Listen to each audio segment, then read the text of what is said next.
All right, we are here Friday night, 10:05 Eastern Standard Time. We're a little bit after. We're a little bit late. Ain't no big deal. Welcome into Smack Talk here on the Sportskeeda Wrestling YouTube, Facebook, and Twitter channel. Rick Ucchino, SP3, and the wrestling legend himself, Dutch Mantell. I'm fine, guys. Thanks for reaching out after the V-Trigger last week. I'm fine.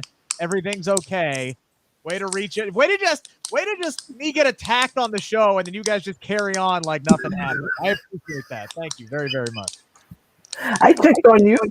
I contacted you. Don't ghosted me. Don't just try give me crap on Twitter. Don't try to make me out to be Drew McIntyre and that I didn't spell out TOO to you. All right, Jinder, chill out. I checked on you. How we doing tonight, guys? Good. Very good. For the record, that guy, what was that guy who attacked you? What's his name? Jeremy Lambert. That son of a, I tell you what, he needs to come on this show and try it when me and Sid are around.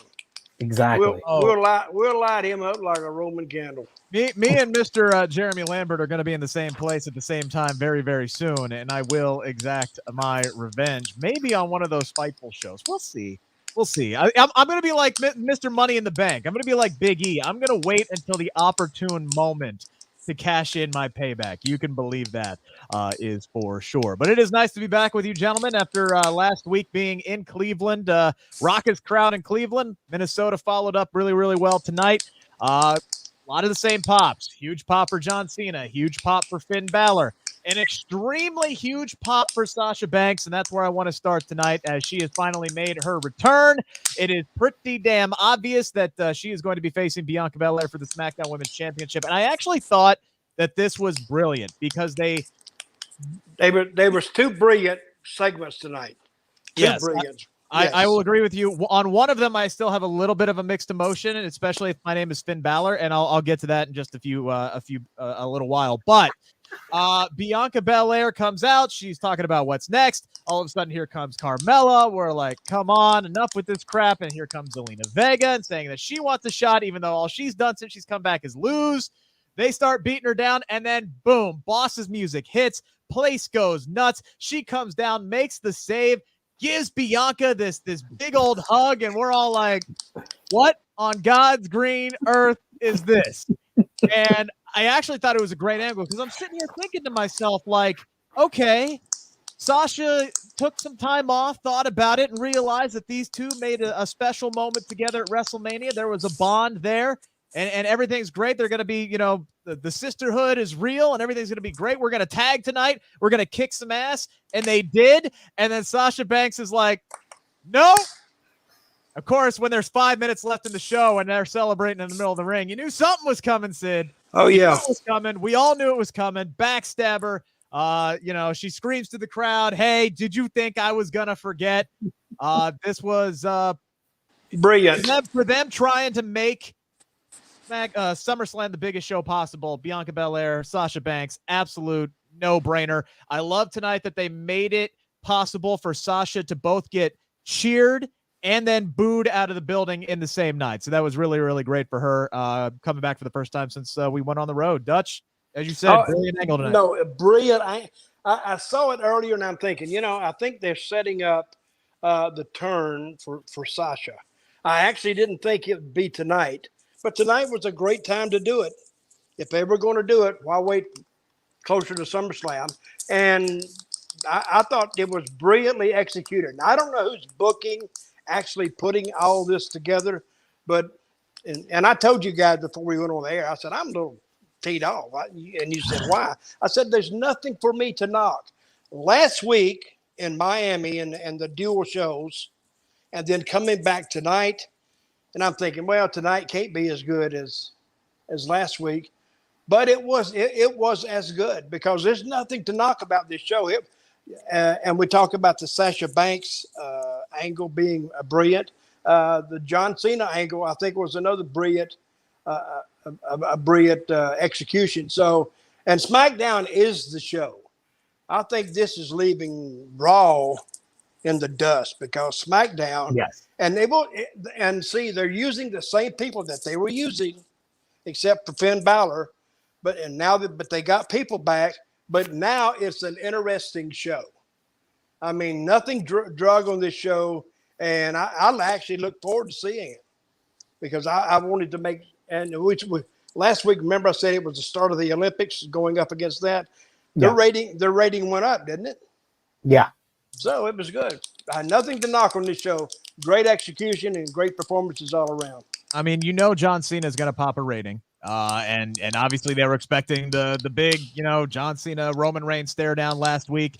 And then again, we saw the angle tonight. They threw in that wrench in there, that Finn Balor wrench, which we will get to momentarily. But Sid, Sasha Banks is back. This seems like the home run choice. Your reaction tonight?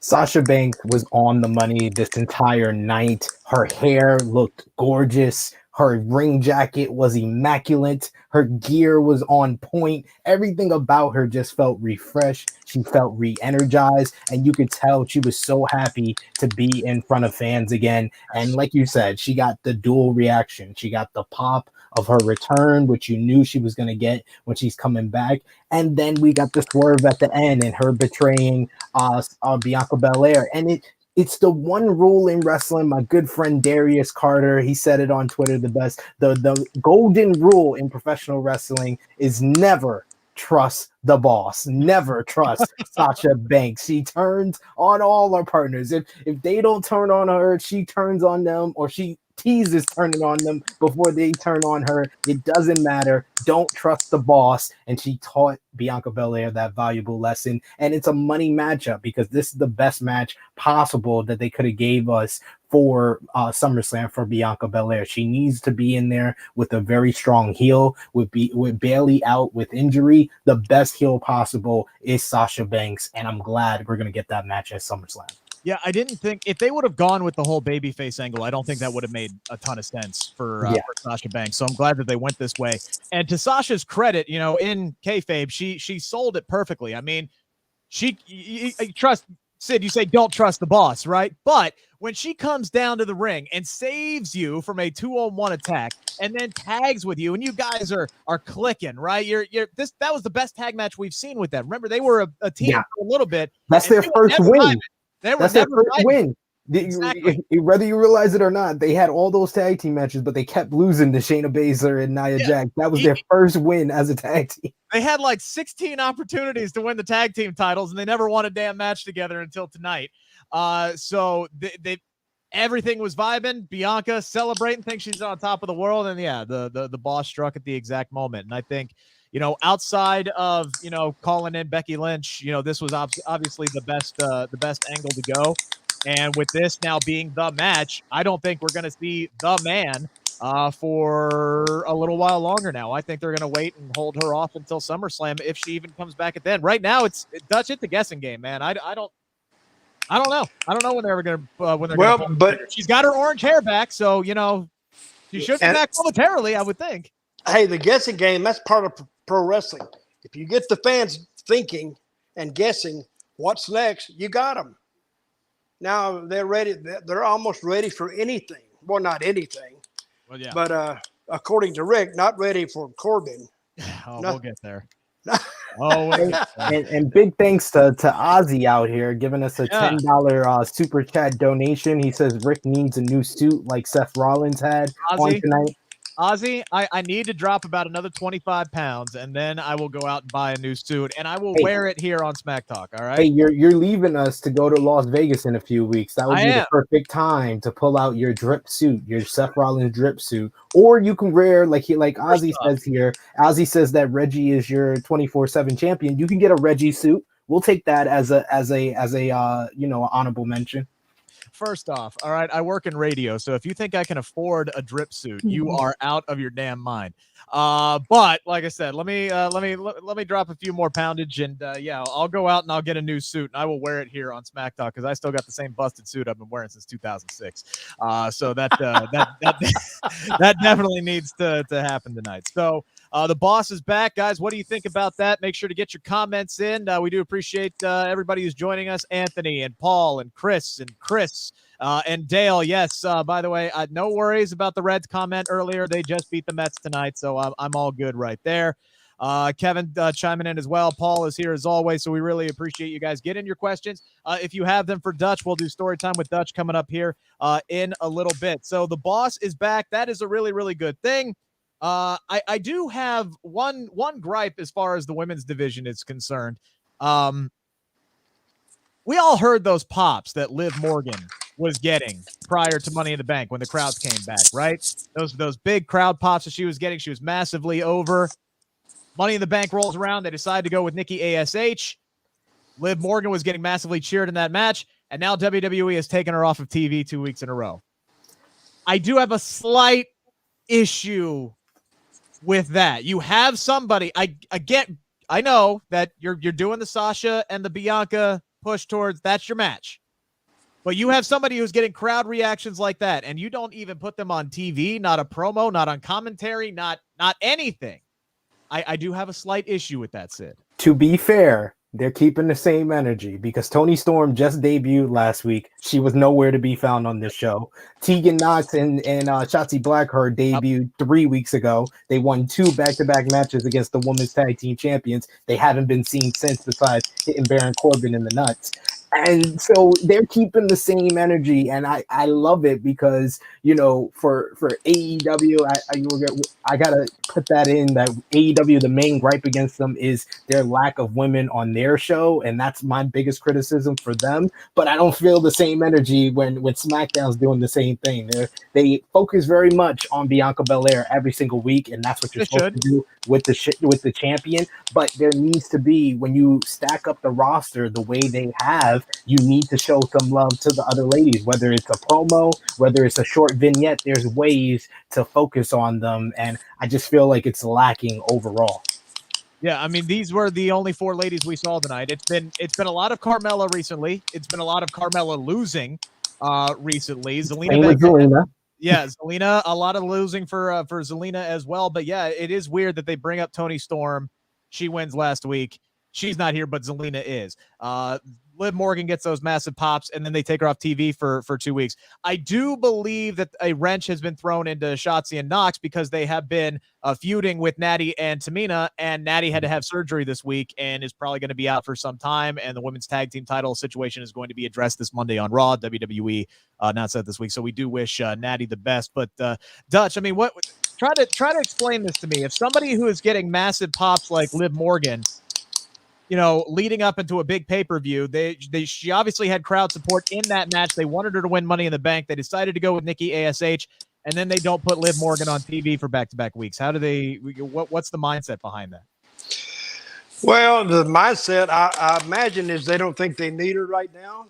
And even though she got those massive pops when she went out there before, but she's not forgotten because you remember her. I remember her. Sid remembers her. The fans remember. That's the thing about wrestling fans. They do not forget ever. It's like watching a movie and you say, nah, that don't make sense. And we pick wrestling apart. It didn't make sense. This wouldn't happen. That wouldn't happen. But we haven't forgotten her. So I guess we're going by the old doctor's the oath. If you just do no harm. So if she's not on TV, I don't think that's hurting her because now if they bring her back out, the people remember her, and it will take her about a week or so, get the same momentum, and she's off and running. Because if she's not ready to be pushed, you can do more harm by putting her on and doing like nothing with her. When the time comes, they put her on and they run with her. I mean, I still would like to see her, you know, I mean, you've brought up all these women. I don't know what it would hurt to do like a Liv Morgan versus a Toni Storm and let those 2 women fight, or put a Liv Morgan versus, you know, Shotzi Blackheart or somebody like that. And just, you know, remind people that, you know, again, Dutch, I know the hardcore fans don't forget, but I was at SmackDown in Cleveland 2 weeks ago last week when Toni Storm debuted against Zelina Vega. And there were your casual audience fans who had no idea who either one of those 2 were. The hardcore fans did. There was a lot of mixed reaction. It was great people watching last week, but a lot of the casuals don't know who they are. But not yet, because not yet. Yeah. Yeah, but they will. That's what I'm saying. Hopefully. I'm hoping. Oh, they will. They will. I'm hoping. All right. So let's start this big argument now. We had one brilliant angle tonight, Dutch. You said there were two. Yes. We are getting John Cena versus Roman Reigns. Okay, there was word out earlier today that no, it's Cena and Roman is not happening. Did anybody see that? I did not. I saw that because they advertised the Finn Balor and Roman Reigns contract signing, which I knew was a red herring. You can't fool me, WWE. You can't fool me. Now, no. That's absolutely right. I will say this much. I saw this coming, but I did not see this coming. All right. So, like, when they announced the contract signing, I'm sitting here like, yeah, I'm not buying that for 1 second. But right up until Finn Balor got the pen close to the paper, they had me convinced that this was going to happen. I didn't know how it was going to get broken up. And then here comes your guys' boy now, Baron Corbin, in the ring. Wait a minute. What do you mean now? Yeah, he's your guys' boy now. You guys love him now. For 3 weeks, 3 weeks strong. You guys love this sad sack Corbin routine. It's such over. Do you not listen to the fans, Rick Ucchino? I'm so glad people love crap. I'm so happy that people are just eating this by the spoonful. Oh, I'm so happy that everybody's happy that he got hit in the balls and now he can't get an erection and his wife left him. That's such compelling writing, guys. Comedy. Oh, I was laughing so hard. Oh, it was so great. So great at the beginning of the show to just eat it was good. 4 minutes of Baron Corbin talking about how much his life sucks. I liked it. The opening segment went long, but we got John Cena with a really good promo talking about Roman Reigns, calling him Joe, and giving us life advice. If someone can give you missionary for 20 years, that was great. Keep them in your life. That is a good man. So he gave you life advice right there. And then, I love that they kept the missionary angle going because they cut it out of the YouTube highlights last week, but then they put it back on national television probably because they second guessed themselves and went, okay, this was really funny. We need to put it back in there. And then both guys brought it back around. Cena brought it up and then Roman brought it up again later in the night. It was, hey, if it keeps working, it keeps working. But yes, that was absolutely the line of the night saying, hey, if somebody makes missionary interesting for 20 years, keep him in your life. I will give WWE credit when he signed, and this is the first time I noticed that John Cena's left-handed. He throws right-handed punches, right? Or yeah. No? Yes, he does. Yeah. But he's left-handed, so I don't know why I noticed that. But my first question was, I'm picking it apart. Is this going to be legal? Is this legal? Is what I'm thinking. I don't think it's legally binding. In the storyline, but then they've covered it right after that with Pierce and Sonya Deville, and they said, yeah, it's good with us, so it's going through. So if you missed it, if you're just now tuning in and you missed it tonight, so Finn Balor's going to sign the contract. Baron Corbin comes up, attacks Finn Balor, yeets him into the damn ring keeper's area. Balor took a tremendous bump on that one. Corbin goes to sign the contract. Right. That's Rick, I bet you went nuts. No, he cannot sign it. And then here comes Cena and saves the day. Cena comes in, saves the day, and then Cena does the heel move. He does the heel move and says, you know what? Screw this noise. I'm putting my name on this contract, which, by the way, kudos to WWE for teasing this earlier in the week. Sid, did you see the tweet that they put out where they had John Cena signing the 3,000 autographs in like under an hour? It was like a 3-minute video. And then what do they do? Right in front of the camera on SmackDown tonight, John Cena, we've seen him sign it so fluently, signs his name on the dotted line. And the thing that I love, Dutch, to your credit, where Paul Heyman comes back in the back and he asks Sonya and Pierce what the hell they're going to do about it.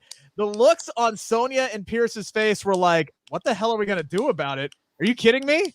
We have an opportunity to have John Cena versus Roman Reigns. Who gives a crap if this is legal? We're making it legal. Let's go. We just got the best match in the world that we could possibly do. We're going to make an exception for this. I love that angle. I absolutely. I thought it was literally brilliant the way they did it, because it went one way, went another way, and then ended up with what they got.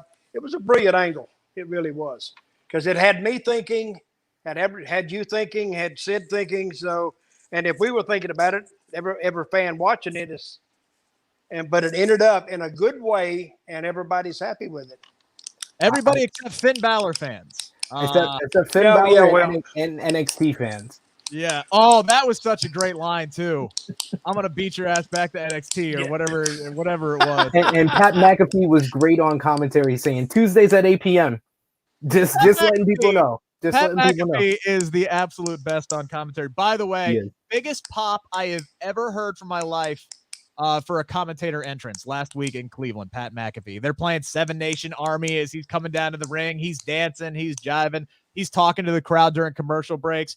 He has been a fantastic addition to Friday Night SmackDown. Chris says that it should be a triple threat match at SummerSlam, which brings me to my question. What do you do with Finn Balor now? You bring him back. He beat Sami Zayn. He comes in. He's getting ready to have this big matchup at SummerSlam. And now all of a sudden it's like, well, he's neither going to be fighting Baron Corbin again, which they're doing that match next week on SmackDown, or he's not going to be on the show. I'm sorry. Finn Balor didn't do anything to earn this opportunity anyway. That was my main thing. Did something to earn this opportunity? John Cena is a 16-time world champion. He didn't win one title and get injured in the match that he won it and never defended it. He's not Finn Balor. He's not a guy that got beat up. You're gonna fault a guy for getting a buckle bomb and his shoulder separated. Yep. Really? You're gonna give him crap for that? That was not his fault. Sid. Yep. I don't care. He didn't defend the title. He didn't earn that opportunity. He beat Sami Zayn. Everybody beats Sami Zayn. You don't deserve the last time John Cena won a match that wasn't a dark match? Wait a minute. I need to award. Okay, I'm the judge here. Okay, you're out of line, Rick, and Sid. I agree with your point. So what a shock! Thank you. You are but point Sid of John right. Cena gets preferential treatment because he's John Cena. Yes, absolutely. He's John Cena. It's lazy, but it's okay. Yeah, that's fine. What do you expect? Give me a number one contenders match. Give me John Cena versus Finn Balor. I think we're gonna get John Cena versus Finn Balor on TV. I hope next week we get Finn Balor decimate Baron Corbin inside of 2 minutes, just absolutely obliterate his ass, and then he comes back and challenges John Cena. And that actually advances both guys, doesn't it, Sid? It does. It won't hurt Corbin. He's lost everything. So losing another match won't hurt him. It'll actually help him. It might hurt Balor to beat him. Yeah, true. To be fair, I actually did like Baron Corbin trying to run in and steal the contract. That made a ton of sense. That was very, very smart. That was a very, very smart angle. I don't like all this. My life sucks. Give me money crap. But Corbin trying to come in and change his fortune by trying to steal the contract. That was actually really, really smart. This does suck for Finn Balor and Finn Balor fans. But again, it's a great angle. And at the end of the day, we're getting John Cena, Roman Reigns like we all thought we were. But at least they took a creative avenue to get there. It wasn't all meat and potatoes. So sign me up for this. Absolutely. Very good. Very good show. Everything with Baron Corbin and John Cena on the show. The opening promo, like I said, was great. Baron Corbin coming out and interrupting him, talking about his erectile dysfunction and his wife leaving him. That was awesome. Him wanting to be a stunt double for Suicide Squad, even though Suicide Squad has already been shot and it's about to come out in movie theaters, was hilarious. And then everything in the contract signing. Roman was on point. He had another great promo calling John Cena Mr. Missionary, putting down Finn Balor, saying gaslighting Cena on Finn Balor, saying he said that you're lower than it. He said you're lower than it. I didn't say it. I didn't say it. I think that you're worthy. I think that you're worthy of this. But I'm gonna smash you and send you back to NXT. Roman is just on point. Just everything. I love the themes. I'm loving the theme song even more every single week. I hear it. Every week I hear it because it sounds like a final boss is coming down to the ring and it gets the proper reaction. It gets that superstar reaction. That even though I like John Cena's promo, he looks very foolish every single time Roman Reigns comes out because this is Roman Reigns fully evolved, fully developed. So John Cena is cutting a promo on Roman Reigns of 3-4 years ago and not the Roman Reigns that we see now. So I think by the time we get a face-to-face confrontation, hopefully we get, prime Cena with great promos where he can rip apart this Roman Reigns, but he needs to stop cutting promos on Roman Reigns of 3 years ago because that's not who he's about to face at SummerSlam. I was about to ask who had the better promo tonight, Cena or Reigns, in your opinion? Reigns outdid him again. He outdid him last week, I said, and he outdid him here this week. I think Reigns got the edge, and his interview was much shorter than what Cena's was. But Cena is getting Reigns over more by just talking about it. See, exactly. I timed Reigns' entrance from the time he comes out on stage to the time he actually gets in the ring. It was like 4 minutes. And he sits there and he soaks it in, he soaks it in, and soaks it in. And what I do like is the announcers, they laid out on that a little bit. Yeah. I mean, they're not talking. They're letting you form your own opinion about Reigns without trying to beat you up with words. And I will commend them on that. But tonight's show, following last week's show, was actually a big surprise to me, because how were you going to follow last week's? Like I've said earlier, but they did, and they did it in a big way. Manny does bring up the question. So anybody can sign the contract. Why doesn't the entire locker room come storm the ring and try to take the contract? I am of a firm believer that this would not have stood. This would not have been legal if this was anybody other than John Cena signing his name on that contract. Come on.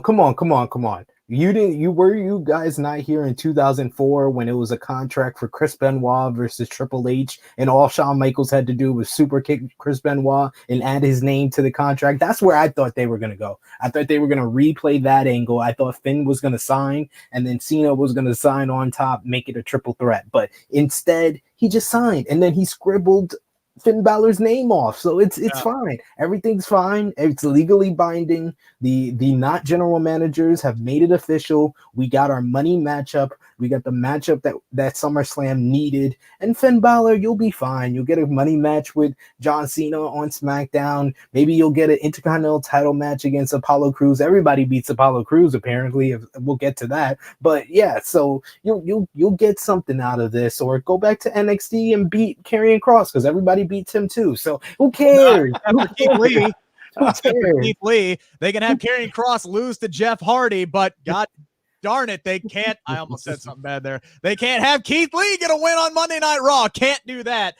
Manny, again, you make up a point with Seth Rollins and people running down, but I'm telling you, there's no way that Sonya and Adam would have let this slide for anybody other than John Cena. They looked at the money matchup, John Cena and Roman Reigns, and said, done. We're happy. We don't care. Screw Finn Balor's feelings. Screw anybody else's feelings. You know this is the match they wanted because they had the damn promo art ready to go 30 seconds after the angle happened. Absolutely. You knew they had this one locked and ready to go. How could they let it happen? Because they told them to. So here's, guys, this is what we're doing. Let's go. If you don't like it, pick up the phone or go see Vince. But in the world of it, it's still real to me, damn it, Dutch. That them having the promo poster 30 seconds after. Well, let's ask this question. Who would you rather see go against Reigns? As a shoot now, who would you rather see, Finn Balor or John Cena? Sid, I go with you first. Rick is shaking his head here. So I've seen Finn Balor versus Roman Reigns a few times. I'm not saying that it's not a good match. It's always a good match whenever they get in the ring with each other. But I only seen John Cena versus Roman Reigns once. And when I did see it, it wasn't this fully evolved Roman Reigns. And the fact that we have 3 episodes of SmackDown left before we get to SummerSlam, I want to see some money promos on the way there. And you're not going to get that with Finn Balor. I'm sorry. Even his work shoot promos that he was doing in NXT, it annoyed the crap out of me. Him saying, oh, I'm the best worker and out there. Like, he wasn't even a heel. He was supposed to be a heel, and he's cutting work shoot promos that just made me turn the channel. It made me turn he just made the dressing room mad. Yeah, all he did was make me turn to AEW when he used to cut his work shoot promos on Wednesday nights. Like, I was like, oh no, I'm done with this. I'm going back to AEW because I did not want to hear Finn Balor talk. I'm a Finn Balor fan because of what he does in the ring, and he's one of the best that he does in the ring, but I don't want to hear him talk. So I need some promos on our way to SummerSlam. And that is why, if the question is what match would I rather see, I would rather see Roman Reigns versus Finn Balor. What build would I rather see? John Cena versus Roman Reigns. Well, it's kind of a cop-out answer. I'll admit it. But this is my view. I'm not that familiar with Finn. I heard he was great, and he is good from what I've seen because I stopped watching wrestling several years ago. But the finish, you know that Roman Reigns is going to beat Finn Balor. You know that. But with John Cena, you probably know that he's going to beat him, but how? Or there is the question mark in your head. Well, what if John Cena beat Roman Reigns? And that's a question we just literally got into the chat here. Is there any chance that John Cena wins a 17th world title at SummerSlam? Could be. The door is open now because the Summer of Cena has extended past SummerSlam. They've already advertised him for Madison Square Garden. They might advertise more dates as it goes on because they want to sell tickets. Madison Square Garden wasn't selling more. Arthur Ashe Stadium for AEW outsold them, so they want to sell those tickets. They probably want to sell tickets for other shows, maybe the next pay-per-view after SummerSlam. So the door is open for a potential John Cena 17th World Championship. Do I believe that? No, I'm a Roman Reigns guy. I don't believe that nonsense. I'm not with Mr. Missionary. I like to do all types of position with the love of my life. But so yeah, I am going with Roman Reigns. I'm going with the tribal chief. But John Cena, there is a chance he does have more of a chance than Finn Balor. But the thought is there. Yeah. That it is. Okay, go ahead. The thought is there, but I hope they don't do it because when Reigns retains at SummerSlam, he has now hit a full year as Universal Champ, pretty much a full year because he won it a week after SummerSlam last year. So he will have gone a full year with the Universal Championship, and he has reached the level of where if you beat him for that title, I think it's got to be a guy who needs it, who can be made, right? Somebody who has something to gain for the long term. John Cena does not need this win over. It would be the same thing like giving Brock Lesnar the win over the Undertaker at WrestleMania. He did not need it. That could have gone to somebody who needed the rub, who needed to be put over, who needed to be a made guy. So I would like to see somebody who is not a main event person be the one to beat Roman Reigns for that championship. I would let Roman keep it all the way through damn WrestleMania next year, to be completely honest with you. If nobody has stepped up at that point, maybe he defends it against The Rock. Fingers crossed. We'll see. But I like John Cena coming in for this big matchup. It's a great one-off. John will be around. There's plenty of other things that John can do, but I would rather see somebody get made by beating Roman Reigns than them giving this win to John Cena. Fair enough. Just my thought on that. Wow. Fair enough. Wow. I'm agreeing with you. I like it, Dutch. I like it. I absolutely like it. Victor says Finn versus Reigns would be a better match. I'm not knocking John Cena in the ring, by the way. I think this match is gonna be great. But I love Finn Balor against bigger guys. Just makes for a fantastic match. He put on a banger with Brock Lesnar. That was one of my all-time favorite Brock Lesnar matches. I think he and Roman Reigns, especially Reigns now, would slap. But I think. But by the way, that is not me, Ben. That is not me clicking the pen. So don't put on. I don't have a clicker on my pen. That is not me. I'm doing it. If you don't, I'm gonna put it down. Then you shame me into doing it. I'm clicking the pen. I'll never click it again. DJ Eric says Rick versus Sid would be 100 times better than Finn versus Roman or Cena versus Roman. Dutch, your thoughts? What was that question? DJ says me and Sid in a wrestling ring would be 100 times better than Finn and Roman or Cena versus Roman. I'd buy a ticket to Sid. Hey, check out my YouTube channel. I'd buy a ticket to see you, Rick. You and Sid. Check out my YouTube channel. I want to be in Sid's corner. Yeah, absolutely. See, I'll be there. I gotta get my own corner, man. Who would you get? Who would you get, Rick? He would get Kenny Bolin. I'd probably get Jimmy Wang Yang, to be completely honest with you. I'd probably call my boy Jimmy in. My trainer. I would call my trainer in to be in my corner. Okay. All right. Which, by the way, might as well get the cheap plug out. I actually do make my pro wrestling debut on Sunday. I have a match. It's going to drop on YouTube. You can follow me on Twitter at Rick Ucchino. That's going to drop Sunday afternoon. So follow me. I'll tweet out the link. And watch me kick Lynn Efron's ass. I'm looking forward to this one on Sunday. What if he beats the crap out of you, Rick? Ooh, well. What if he didn't follow the script and just beats the crap out of you? You show up with a black eye, busted nose, can't talk. It wouldn't be the first time my nose got busted in a wrestling ring, but what makes you think that this match wasn't just a shoot? That we just I know. That's what I'm saying. That's what I'd like it to be. Well, I got about 50 pounds on him, so I would like to see him try. James said, would I have Corbin in my corner? You know what? The amount of damage that guy can do in a ring, yeah, I'll take Baron Corbin in my corner. There you go. There you go. Absolutely. He And could hit Rick, that would help you. Days, and I could just crawl into the cover, and everything would be fine. Because nobody kicks out of the end of days. And you could give him $50 to help him out. There you go. Exactly. It works dual. You could be a humanitarian. If I had cash. No, I wouldn't have given him money last week. I wouldn't have done that. Not supporting your guy. You know, you couldn't come up with a great match that he has, and now you're not helping him with $50. I gave you $5. Just because your definition of the word great does not match my definition of the word great. You never called them great. You said there were good matches that you enjoyed. I never used the word good. All I said, I gave you a list of 5 matches, and you just enjoyed each one. You never explain anything. You just deny it and then move on. No, I didn't. I explained why all of them were either good but not great. No one remembers them. It took you a month to come up with 5 matches. It took me 10 minutes once I actually had time to sit down and look them up. I got 3 jobs and 2 kids, Sid. You know how busy I am. Hey, I got 2 kids myself, and I'm on multiple different channels, man. I understand your pain here. And in a wrestling match, you know, Rick got the experience, you know, in the ring, but I'm from the streets. Check out my YouTube channel, True Hill Heat. I'm undefeated. I beat Baby Seth, and I'm from the streets. I know these things, so I just want to say that. Well, I'm going to be undefeated after Sunday. Hey, I want to ask a trivia question, and people can answer through the show. Yeah. Not right now. Who was the first person Jimmy Cornette ever managed? I would always think the Midnight Express, but I'm probably wrong there. Okay.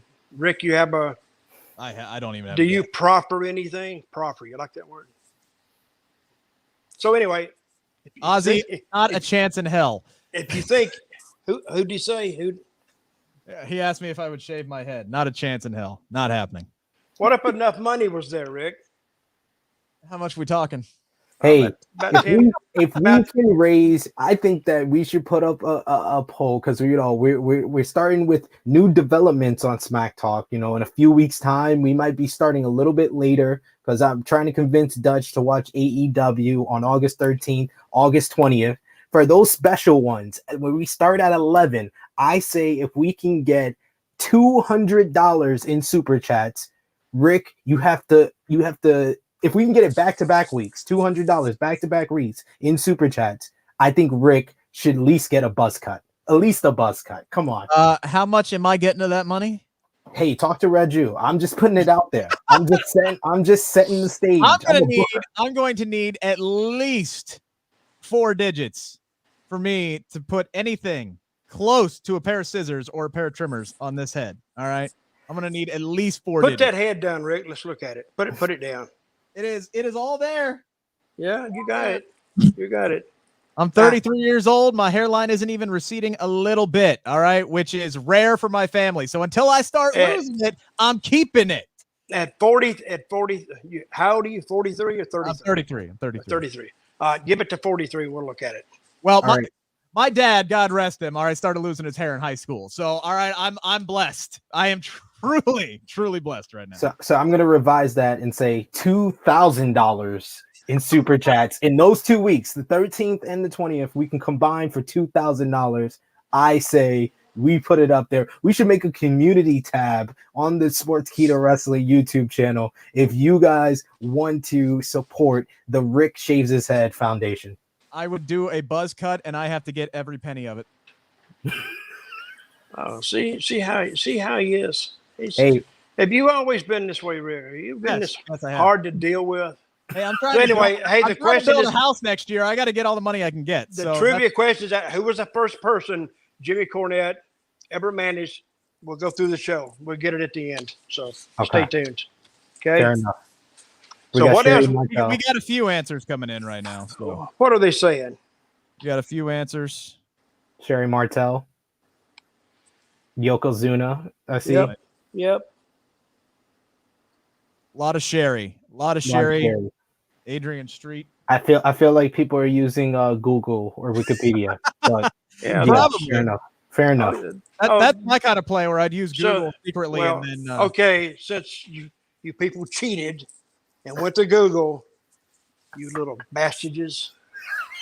You can't have people with access to the internet when you ask those questions. Well, I forgot that.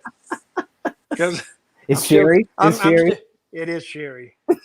I was number 2, but Sherry, she was number 1. All right, Dutch, let me ask you a question about tonight. Which do you think was the best match of the night tonight?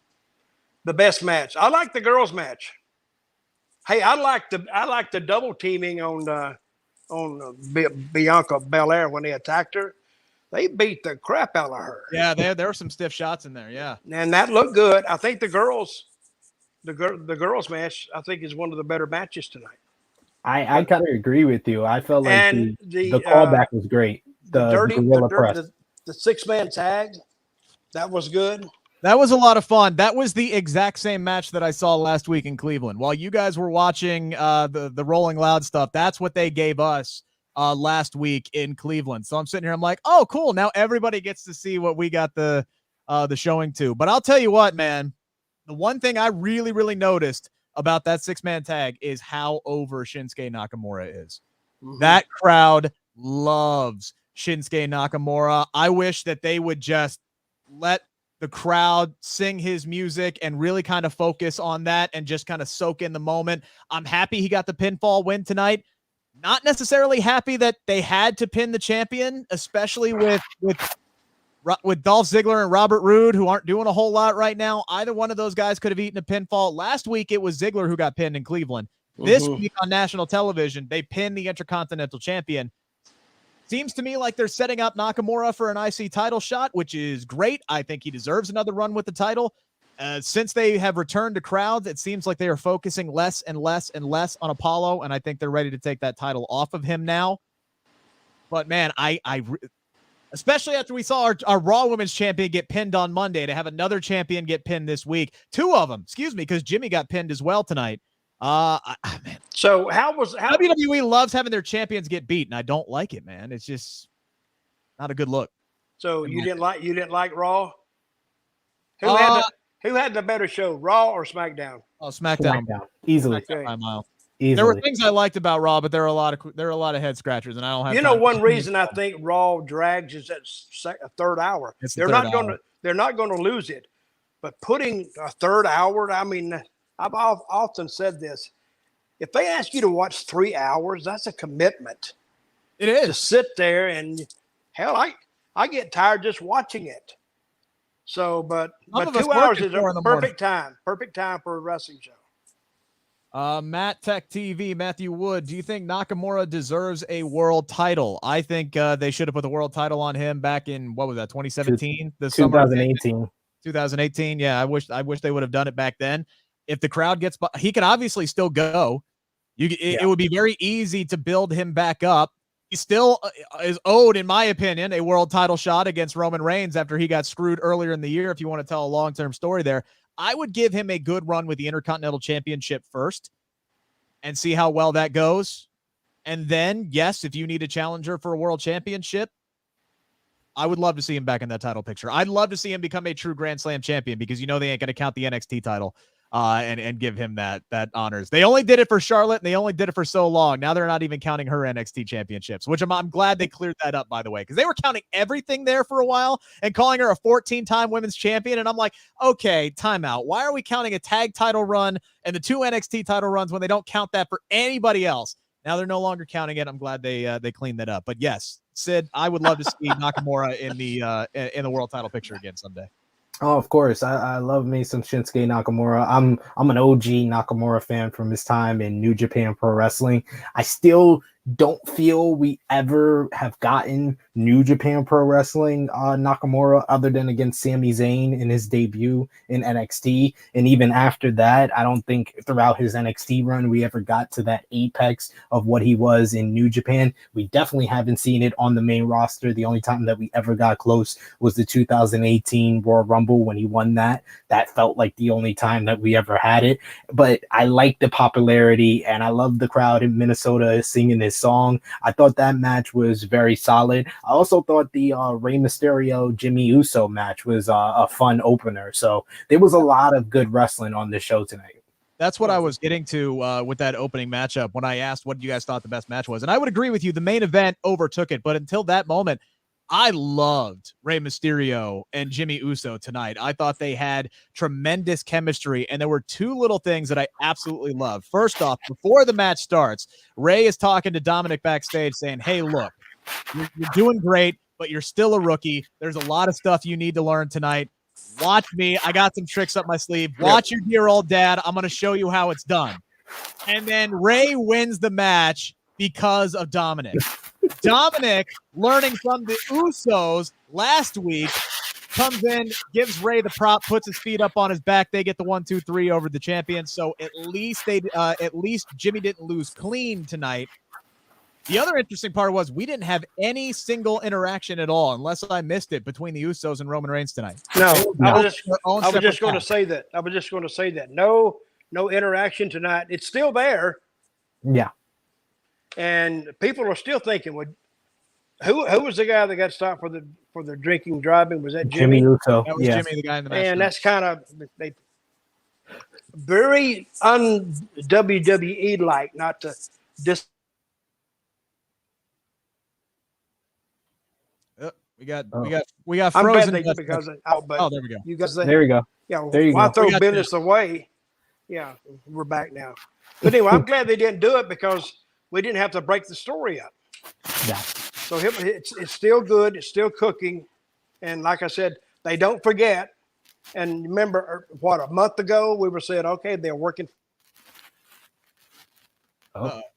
Frozen Dutch.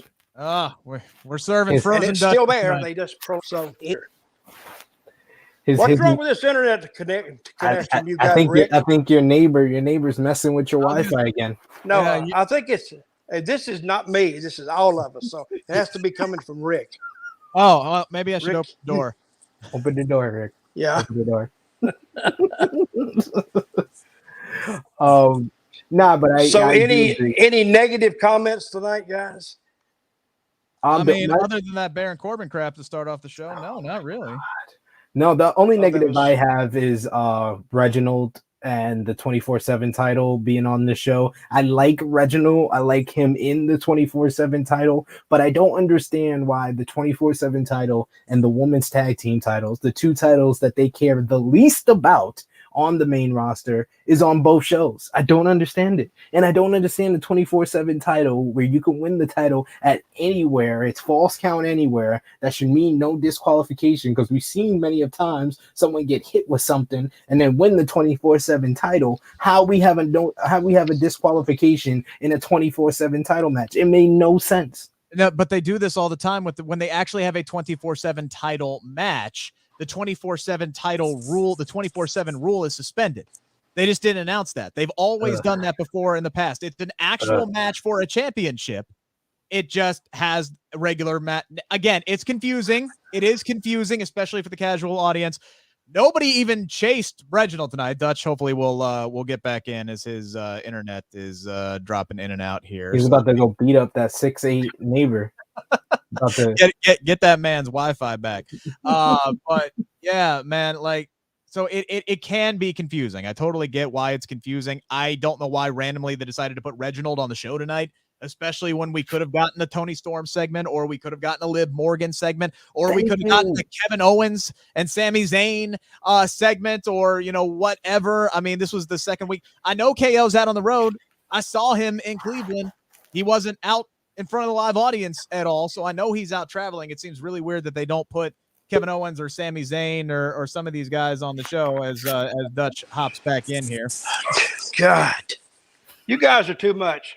We're all at Rick, the mercy I of think you're doing it.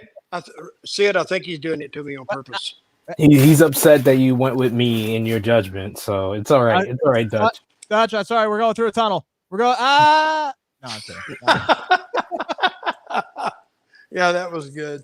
But anyway, I like the show tonight, and I'm kind of teed off that I really don't have anything to knock or really anything saying how stupid can they be, because we were doing that a little bit earlier, and you were doing it. Everybody was doing it on Corbin, but Corbin has done 100% turnaround, and now he's actually enjoyable and entertaining to watch. One of the more entertaining characters on the show. Like everything that I could say bad about the show is really nitpicking. Like I said, the 24/7 title match was not needed. I want more time for the women. NXT looks like absolute trash after the treatment of Finn Balor. But to be fair, NXT's been trash to the WWE in the main roster, especially since they lost to AEW in the Wednesday Night War. So it is what it is at this point. So it's really nitpicking. But overall, I would say that I liked this episode more than last week, actually. So I have to say I give a thumbs up for this week. I do the same thing. I don't know how anybody can call what Baron Corbin is doing right now entertaining. I find it annoying. I roll my eyes every week, and I love Baron Corbin. I love the guy. I do. I love him as a performer. I'm not on board with this crap that they got him doing one iota. I hope it leads somewhere, and I'm glad other people are enjoying it. That's fine. Dude, you know what? I get, hey, Sid, look, I get people who don't understand how I like, the Bray Wyatt, Alexa Bliss stuff, but I do, because I find that entertaining. But I can accept that other people don't. So all I'm asking you is to accept the fact that I don't like this Baron Corbin crap. No, I don't accept it, because you told us that you like this guy. It took you a month to come up with a great match. Anyone that I say is really good and I want them to get a bigger push, I can tell you a great match that they had off the top of my head. I don't need a month. It don't matter if I have 2 kids, 4 kids, 50 million kids, or 50 million different jobs, or 50 million different channels that I'm on. I can name a great match that they have. So you couldn't do that for Baron Corbin. And now when he's actually entertaining and he's getting over, you saw the reaction that he got. He got booed against John Cena. He got a little bit of cheers and boos when he picks up that contract. And now you're leaving him. Now you're not shooting with him in the gym. You leave him hanging. I can like the guy, but not like what he's doing. There is a difference. There is a huge difference. I like the guy. I don't like what they have him doing. There's a big difference, Sid. It's storyline. It's Baron Corbin, the character, and there's Baron Corbin, the guy. I like Baron Corbin, the guy. I would like to see him doing something different. What do you mean you like Baron Corbin, the guy? The human being, the guy as a performer, not the character itself. There are 2 different people, whatever his actual name is. Hey, I just want to let Dutch know. Dutch, I've been shooting with you in the gym since 1996. When you were Uncle Zebediah to Justin Hawk Bradshaw, I was shooting with you in the gym. When you were Zeb Coulter with Jack Swagger, I was shooting with you in the gym. When you was with Alberto El Patron, I was shooting with you in the gym. I ain't left you hanging whenever. And I can name every single great promo that you did in those roles. I don't take a month to come up with a great Dutch Mantell promo, and then I don't leave you hanging. That is right, Rick. Sid, he agrees with you on everything. You don't have to kiss his ass. No, I'm just saying. I'm just making a point here. So you liked everything that Dutch did throughout his entire career. Your favorites. You like everything the company has him do, no matter what, because they're your favorite person in the world. He better say no, because I didn't like everything I did. Hey, all I know is that like I said earlier, I'm a Roman Reigns guy, and I've been shooting with him in the gym even when he wasn't the popular thing. So you love that dog food crap that they had him and Corbin do then. He was the best part about it. He can't help getting dragged down by Baron Corbin when Baron Corbin was crap. He can't help that. But Rick, you forget that. But Rick, we agreed with you when we said Baron Corbin. Remember, I wanted to take Corbin up in a plane and give him a push. Yeah, I remember. None of that stuff was getting over. Right? I said, what do you want to do with him? I said, I'd take him up, push him out at 35,000 feet. Yes, I'd give him a push. I remember that. But now they're actually doing something with him now that I enjoy. And you have to say, Rick, what they're doing with him now is better than what they were doing before. They were trying to do something with him before, but it just didn't go anywhere. Exactly. Yes or no? Yes or no? I mean, yes featuring him every week. Look, there is never. I'm trying to think how I want to say this. Being put in the ring with John Cena is going to be better no matter what the hell you're doing. When you are in a prominent segment with John Cena, and they have done this with Baron Corbin. What happened on the first SmackDown on Fox It was The Rock, it was Becky Lynch, and it was Baron Corbin getting his ass kicked by both of them. They put him in these spots all the time because they trust the guy, they like him as a performer. I would like to see him more in a main event, actual level role, kicking somebody's ass, as opposed to being the butt of the joke all the damn time. But yes, being in the same ring at the same time with John Cena is better than him walking around with a crown, calling himself the king, and then losing to guys like Chad Gable or whatever the hell he was doing. It's a better position. It's a better position for him. But the reason they put him in that role is because he can't draw any money on top and be taken seriously. He's never been given the opportunity. Oh, come on. He was pushed prominently, like you said, with the dog food crap. He was the top heel at that point. He was the top heel as Constable Corbin on Monday Night Raw, and when people he was an authority figure. Hey, that was the top heel. It doesn't matter. That was still the top heel at the time, and people turned the channel in droves. They basically blamed him for bad ratings on Monday Night Raw. It's not our fault.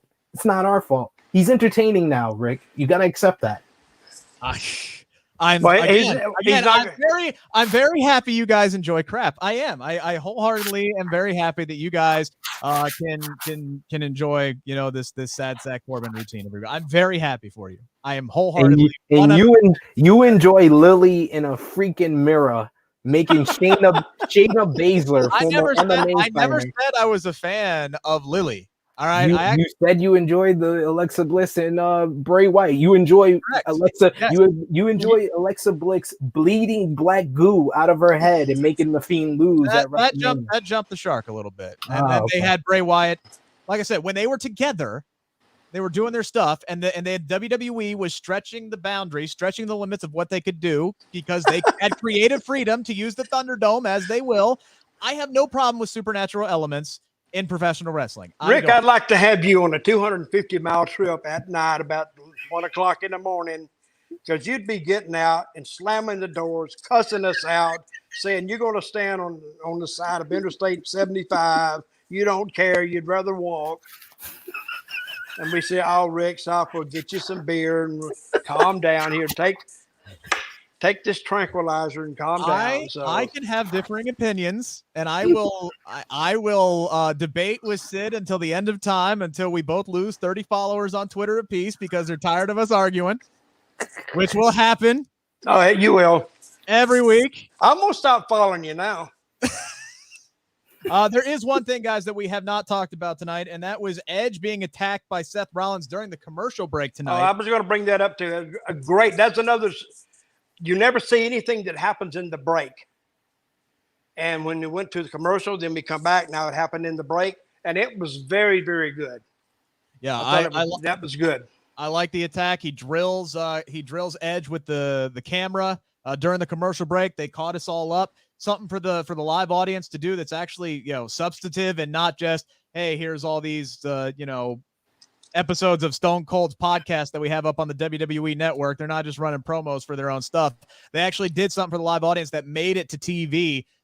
So yeah, I enjoyed that a lot. And then we get Seth in the ring. Boy, do you think the crowd is ready for Becky Lynch to come back? I mean, he's sitting there cutting his promo on Edge, and we're getting "We Want Becky" chants. Not even "We Want Edge." Not even chanting for Edge. They're chanting for. We want your wife. Hey, we want your wife to come down to the ring. We don't want you right now. Okay, let's talk about Becky coming back. Where does she fit in? Where does she go first? I think. I mean, she can go anywhere, but where would she go? I think the best role for her. You don't want to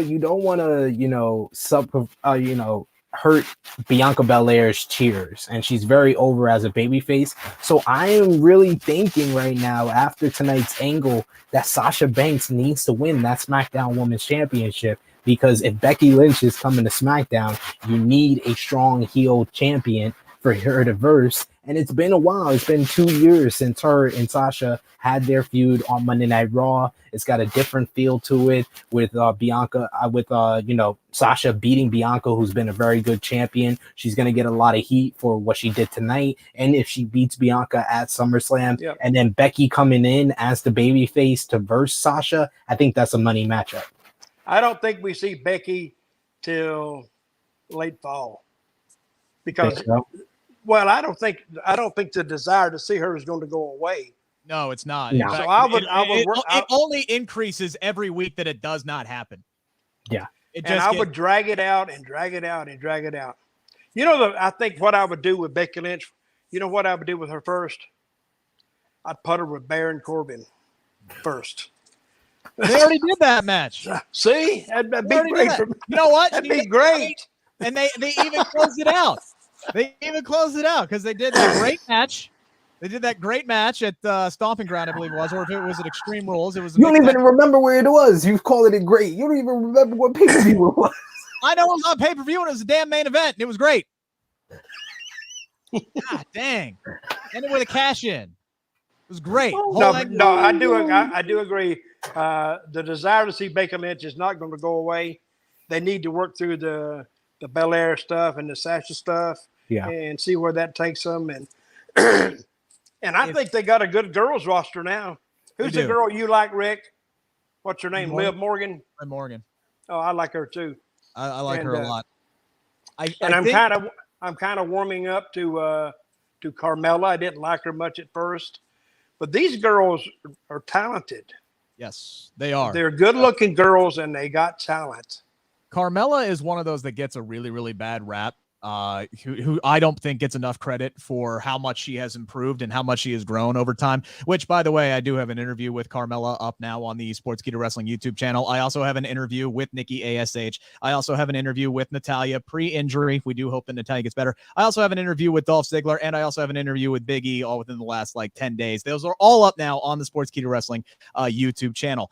Going back to your original question, though, Dutch, if Bayley didn't get hurt, we would already have seen Becky Lynch come back, because I think that would have been the angle that they would have done, because that is a feud we haven't gotten at all on the main roster. I think they've wrestled maybe once, maybe twice, period. And in multi-women matches, maybe they've gotten one or two singles matches. That is a feud that we haven't gotten, and I think that was the returning angle if Bayley doesn't get hurt. Now I think it's, where does she fit in? Where do we have to go? I would not be surprised if she showed back up on Raw after Charlotte wins back the Raw Women's Championship at SummerSlam, which I think is going to happen based off of Nikki's booking on Raw right now. I wouldn't be surprised if Charlotte wins and then Becky shows up and we get the Charlotte-Becky showdown. Another angle I would look at the possibility of doing is actually turning Bianca Belair heel. I would have Bianca bad mistake. Yeah, I don't like that. I would look at it. I would look at it because I think Bianca would make a better heel than she does babyface, to be completely honest with you. She just has that cocky, confident facade that just plays better as a heel than it does as a baby face. And I think if you were to start off Bianca and Becky both as baby faces and then see how the crowd reacts to both of them, it would make for a natural turn for Belair to turn into a heel as the champion at that point. Well, I don't think it would be something we haven't seen before, Becky and Bianca Belair. I'm not turning it down. I'm not, but I like the idea. Timing is everything in this business. Sure. Timing. Yes. And I think Belair is there because of her marketability in the merchandise department. Christmas is coming. I think those kids are going to, whatever she's got, they're going to snatch it off the shelf. So, and that's how they judge talent sometimes, is how much merchandise they're selling. And sometimes who gets the push is the person that sells the most merchandise. Which is really weird that you bring that up, because Nikki ASH has been pushed heavily. She won Money in the Bank. She is now the Raw Women's Champion.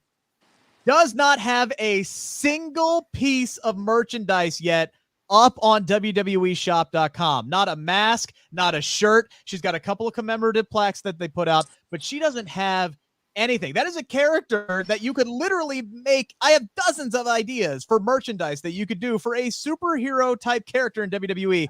Haven't put a single piece of it up there yet. After less than 12 hours after we saw a Lily Lucian promo on Monday, they had a Lily Lucian shirt for Alexa Bliss on WWEshop.com. Why is that? I could tell y'all why.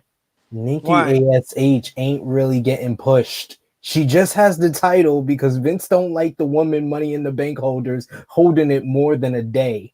And if you saw Monday Night Raw, you saw the treatment. Yes, she comes out with the first promo of the night, but then you immediately have Charlotte and Rhea come out and interrupt her. Yeah, she's in the main event, but she loses to Charlotte and then cuts one of the worst baby. This is not a babyface who is supposed to be the Raw Women's Champion.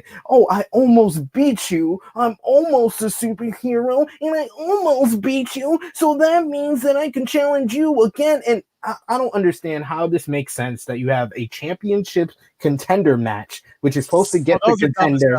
They're supposed to get who's supposed to get the contender a title match, but instead we're having Charlotte versus Nikki ASH in another championship contenders match this Monday. I think this time it's no holds barred. I think that's just what they're calling anytime you fight a champion. That's what they're calling it now, is a champions contenders match, which is the dumbest damn thing. Because it's like, whatever happened to just number one contenders matches? What happened with two people who are coming up who both think they deserve a shot, and then they fight each other to find out who gets the shot? No, instead, we're just going to have all of our champions lose. And sometimes we're going to get people the title shot and then still have the champions lose in a match. Now, for Nikki's character, I think it does make more sense for her to lose to Charlotte on Monday, because if you look at the evolution of her character, it's not like she's been getting the Bobby Lashley treatment. She's won half a dozen matches with roll-ups. She snuck up the back door in the Money in the Bank ladder match to grab it and needed Rhea's help to beat Charlotte for the women's title in the first place. She's all about overcoming the odds and fighting and this, that, and the other thing, but it doesn't necessarily make sense for her to suddenly go, even though she has a championship, to suddenly go, yeah, I can now beat Charlotte. Now the storyline with Nikki, listen to me, Sid. She shouldn't be the champion. This is not the storyline. Can I talk? The storyline with Nikki is, yes, she won the women's championship, but does she deserve it? And that is the story leading into SummerSlam, is can Nikki overcome the odds and prove that she deserves to be the Raw Women's Champion by definitively beating both Rhea Ripley and Charlotte Flair at SummerSlam. If they do that, then everything that happens makes sense. If they don't do that, then yes, you're right, and she's just a transitional champion until Becky comes back. It doesn't matter if she wins at SummerSlam, because even in a triple threat match, she's not going to beat them definitively. She's probably going to win because Rhea hits Charlotte or Charlotte hits Rhea, and then she locks out. If they do that, they're dumb. A fluke champion is not an effective babyface, and that's why she don't got no merch. They ain't gonna have you sell no merch for a babyface that's a fluke champion. That ain't an effective babyface. This is a character that will make a ton of money to the younger audience, and that's what they're placating to. This is a character that will be massively over with younger kids who buy toys, who buy masks, who buy shirts, or at least their parents do. The fact that they don't have anything up there after 2 months of this character is malpractice at its finest. They're not even giving her a chance to succeed, to see how well her merchandise would fly off the shelves. There is literally dozens of things I can come up with off the top of my mind that they could be selling for Nikki Ash right now, and they're not doing it. I'm sorry. I'm getting a Lily Lucian shirt before I get a Nikki Ash shirt with her being the fluke. That's great. You know what? You're not 6 champion. years old. You're not 6 years old. You're not. I got a 1-year-old girl. I'll get her a onesie. And you know what? A Lily onesie. And you know what? When she's 4 years old, I bet she'll love Nikki ASH. If she's not a fluke champion, you're probably right. But as a fluke champion, that's let's see what happens at SummerSlam. Let's see if she actually beats definitively. Don't give me any of this inside cradle crap. By the way, not our podcast. Please watch that every Thursday. Sid, thank you for filling in this week when I was a little bit under the weather. But don't give me any of this inside cradle crap. Don't give me this. Well, Charlotte did the damage or Rhea did the damage, and then Nikki just picked up the scrap. We have Nikki win the damn match. That's what I want to see at SummerSlam. I think we need a match between you guys. I'd buy a ringside seat to see it. Really, I want you to debate first, and then have your match. Well, we'll get to the point where I start getting heated, and then we'll just throw the podiums off. And hey, let me ask you guys a question. This is not wrestling related, but it is current. Who is the girl, the gymnast who quit the team? What is her name? Oh, Simone Biles. Okay. Do you agree with that and how they treated her? Who treated her? The Olympic, the internet community, the judging committee. What they said was that deal she does, the vault, is so dangerous, and she was so good, they didn't want any other gymnast to attempt to do it because they would get hurt.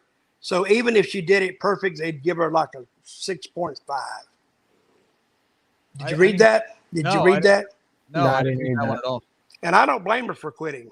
What I read was that she decided not to compete because she basically had the gymnast version of the yips. They call it the twisties, is where she gets up in the air and she has no idea where her body is.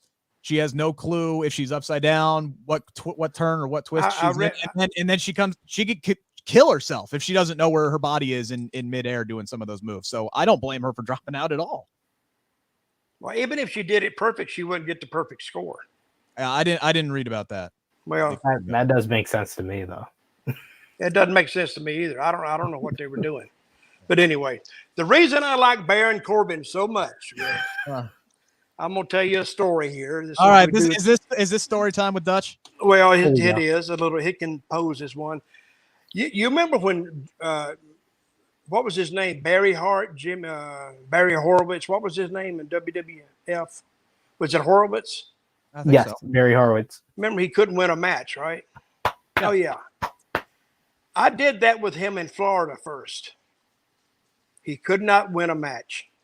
And he was almost like your Baron Corbin. People didn't care about him. So I started beating him. Every week I'd beat him. And Gordon Soley, he told me one time, that's not going to get over. He didn't like it. Michael Hayes, which was he was another booker. We did it together. He didn't like it either. So he went out there, and after his third week, I put his score up, and this was the whole state of Florida. He was like 0-51. He hadn't even won a match in the whole state of Florida. And when that started, the people got on him heavy. Oh, calling him a bum, get a job, this, that, and the other. And it got to the point to where he was getting a bigger response in first matches than some of my top heels were getting. So it was getting over. And I got the idea by watching the Tampa Bay Bucks, the football team. They couldn't win a match for years and years and years. I used to go to the games when I was down here in Florida. The Tampa Bucks fans would throw stuff at their own players. Didn't they lose like their first 28 games? No, I think something like that. They went like 0-14, and then they went 0, and then like the next year they went to like a 16-game schedule, and then they went 0-14 until they won their first game or something like that. I think they went like 0-28. It was ridiculous. Yeah. I do remember they beat New Orleans, and that was when Hank Stram was the coach. He got fired the next day by losing to the Tampa Bay Bucks. But anyway, what I'm saying is, just because you're losing and doing that gimmick like Baron Corbin is doing, at least he got airtime and he got over. So then I was watching WWF one day, and I see him up there. He's losing matches, and I went, I'll be damned. They stole my idea, and I never got a dime out of it. But one time, I called Barry in the back. I said, Barry, really, I got to do something different with you. What? I said, I won't have, you got to win a match. And he went, no, I can't win a match. It'll kill my gimmick. Please. And he was begging me to beat him. So anyway, it was an idea that grew organically. And I finally did a deal with him and Paul Bearer. I had him down there, and he was managing him. And Paul Bearer told Gordon Soley, I can make him a champion. And Gordon said, you can't do that. And he got mad. So they went on TV one day, and Percy Pringle was out there with him, and he lost the match. And oh my God, then Percy got in the ring, and I'd built this up for over 2 months, and he slapped him, and the people went, oh God. Oh, and it was just, then he slapped him again. What are you gonna do? Blah blah blah. And then Jack just went nuts on him, started beating the crap out of him, and finally the other guys that Percy was managing hit the ring, and he ran out the door. And I remember he came back. He ran completely out of the studio, out into the street. And so we got him back in the ring, and he said this, and we booked him then against Percy Pringle in Orlando. And he says, I may not be able to beat one other person in the state of Florida, but there's one person I can beat, and that's Percy Pringle. And Orlando, it didn't sell out, but it did a hell of a house. So there is a way to get the negative factor to work for you because the people got interested in him. And people are sadistic because they're saying, you're a bum, you're this, get out of the ring. And he's trying his hardest.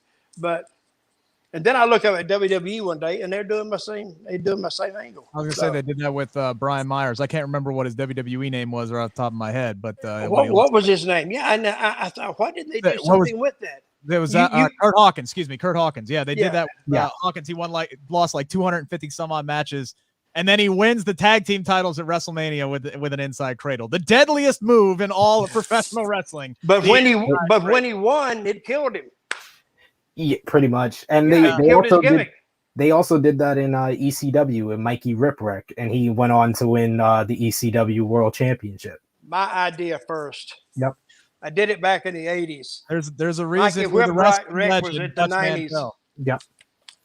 All right, guys. We appreciate everybody who chimed in. I spent a little too much time arguing with Sid this week. I promise I'll get to more of your comments next week. Guys, we're only like 3 weeks away from SummerSlam. If you can believe it, we're closing in. Hopefully next week we got a clearer picture of the Intercontinental title scene. I'd like to see that kind of be more prominently displayed as we that's the one championship right now that you really don't have a clear direction for as we head into SummerSlam. So, Sid, you got your podcast tomorrow. Please go ahead and pimp everything where people can go and not watch us argue. Yes, go over to the True Hill Heat YouTube channel. True Hill Heat 136 drops tomorrow with myself, Top Guy JJ, Miss Chrissy Love, talking about the latest in wrestling news. You can also check out, we had an AEW Dynamite review earlier today with myself, Jimmy Macaram, and Marcus Cash. And you can see me over on the Wrestling Daily YouTube channel every single Wednesday with Alex McCarthy, 3 p.m. Eastern time. So check that out. Subscribe to those channels. And yes, I'll be back here next week for more Smack Talk. And in 2 weeks' time, if Dutch allows us, we're going to be starting at 11 p.m. Eastern time because we're going to watch both SmackDown and Rampage. What is Rampage? AEW. That's that AEW stuff. Yes. I don't know, man. That AEW stuff might be just a little bit stretching it just a little bit. So I mean, we'd only be on the air for another 30 minutes longer than we're at right now. Exactly. We're already going past 11. What time does Rampage come on? 10 p.m. 10 to 11. And then we go on at 11. Yes. Yeah. Is this going to be permanent? No, we're going to try out the first 2 weeks because the 20th. Okay. We'll do it the first week, and I'll make sure it bombs. We won't do it again. We got to do it on the 20th because CM Punk is going to debut. So we don't want to. You don't want to go up against the competition. I want to tell everybody I'm having surgery on the 24th of August. So I just want to tell everybody. So wish me luck. Yes, we wish you luck, sir. I'm having a double heart bypass surgery, and a knee replacement, and at the same day. No, I am having knee replacement surgery. Oh, I was about to say. I was like, the knee replacement. You guys got shut up, dog. Let's just end the show on a down note there, shall we? Jesus. Holy. Hey, a guy called me up, wanted to do an interview with me, and he says, and the day came for me to do it. And I said, man, I'd like to, but I had a car wreck, and the car caught on fire, and I barely made it out, and I broke my leg, and I went to the hospital, and I got a brain injury, and then I told him, I said, and they're going to do a surgery on me and a double heart bypass and knee surgery and this. And hell, he believed me. I went, man, I'm kidding you. Really? I thought you were serious. Lovely. But anyway. You sold it. I got way too much stuff to plug. Again, I got 5 interviews up on the Sportskeeda Wrestling YouTube channel right now. Big E, Dolph Ziggler, Natalya, Nikki ASH, Sid's favorite superhero, and Carmella is up there right now. Make sure to check all those out. Also today, unrelated to SK, but I did have a very, very fun and candid conversation with one John Moxley on Cincy 360 on ESPN 1530 here in Cincinnati. When I say candid, whoo boy. Yeah, dropped an F-bomb live on radio. That was good. That was a good time. Told an entire arena to blow him. It was quite the conversation with John Moxley today. He was firing on all cylinders. You can check that out, ESPN1530.com. Under the podcast section, go to Cincy 360. today's show with Tony Pike and myself. Professional wrestling debut coming up this Sunday. Me one-on-one versus Lynn Efron. Make sure to check out my Twitter feed at Rick Ucchino. Follow me there. I will make sure to tweet that out. And once I am done with Lynn Efron, I am coming for Jeremy Lambert. He is next on my list. I want to be in your corner. Thank you. That's right. We got to take out those fightful boys. Sid, you put the mask on and run in, and nobody will know who you are. Absolutely. We'll kayfabe the hell out of everybody. Sid will attack me after the match. This is just going to be what I'm just going to get attacked in public places now that I am a professional wrestler. All right, guys, we appreciate everybody who has joined in, everybody who has engaged with us, who commented. Again, I'll try to do better next week on those comments. Until then, have a great weekend and have a great next week. We'll see you back next Friday night, 10:05 here on the Sportskeeda Wrestling YouTube, Twitter, and Facebook